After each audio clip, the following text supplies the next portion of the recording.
ગીતામાં લખ્યું છે કે તમે દુઃખ પર ધ્યાન આપશો તો દુઃખી જ થશો અને સુખ પર ધ્યાન આપશો તો હંમેશા સુખી જ રહેશો.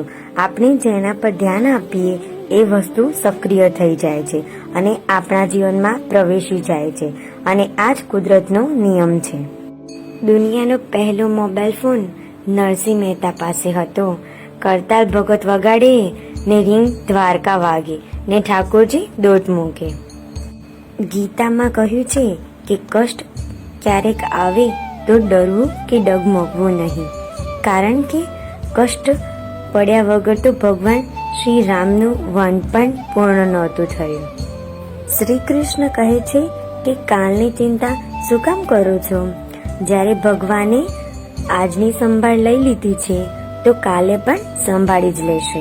કહેવાય છે કે રાત જેટલી કાળી હોય છે તારા એટલા જ ચમકતા હોય છે અને દુઃખ જેટલું ઊંડું હોય છે ભગવાન એટલા જ તમારી નજીક હોય છે. એટલે રાત પછી સવાર થવી નિશ્ચિત છે, તેમજ ખરાબ સમય પછી સારો સમય આવવો નિશ્ચિત છે. રાધે રાધે.